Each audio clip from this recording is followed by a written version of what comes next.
Hi and welcome to our video series Tips and Tricks. Today's tip and trick is on slip leads, and I just wanted to very quickly go over a slip lead, why I use them and how to fit them. And I use these all the time for training puppies or new dogs. So even when I get an older dog and I'm training basics, I'll go on a slip lead to start with. They're exceptionally good. I don't like putting collars on dogs. In the old days we just used a bit of rope. These days you can buy them. But I don't like putting collars on a dog that doesn't know me. And the risk is, because you've got to get in nice and close, often your face can be a little close. You've got to sort of scruff around the dog to get it on and get it fitted. The new clips can get caught in skin and fur, and who hasn't done that at some point to the dog?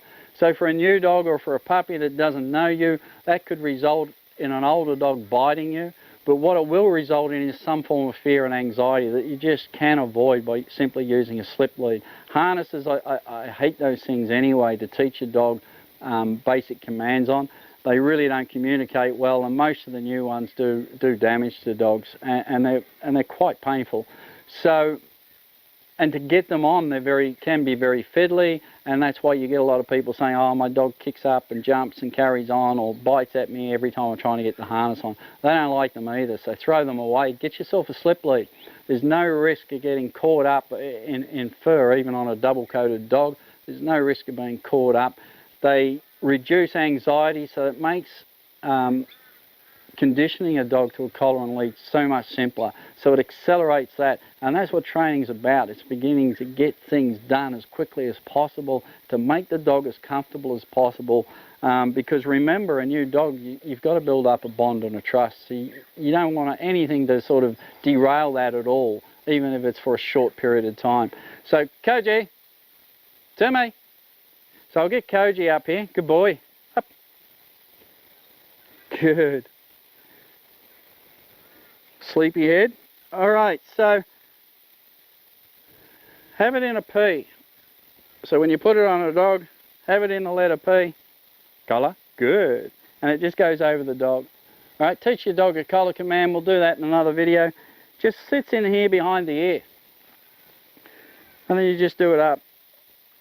They got a tag on them, and you just pull that tag in, and then you just use your fingers to test it.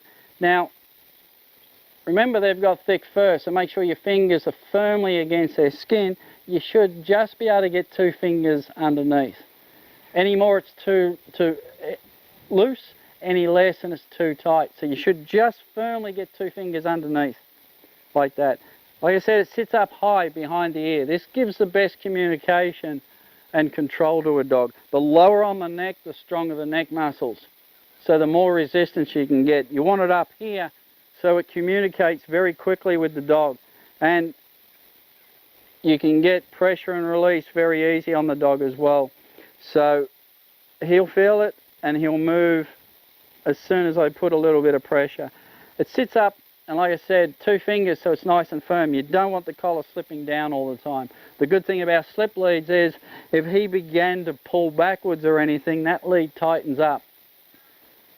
Alright, so it's pretty much impossible to get out. If you're at all concerned with the dog, then always have 2 collars on. Put a second collar on, attach them with a carabiner clip, or get a short little lead and just attach them that way. So if one goes, you've got the other one. Doesn't matter what collar you use.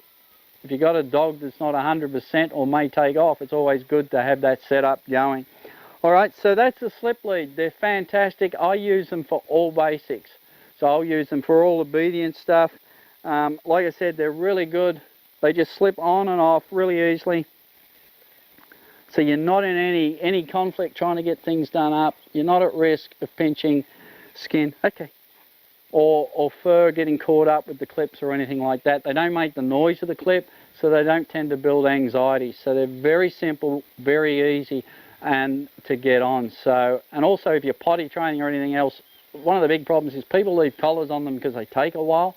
And when a pup needs to go to the potty, it needs to go to the potty. These alleviate that because they're so quick to put on, which means you get to take the collar off, which puts the dog at less risk. Leaving collars on dogs is extremely dangerous, and dogs die all the time because of it. So Slip leads are wonderful to use. I hope that helps. We'll see you in the next one.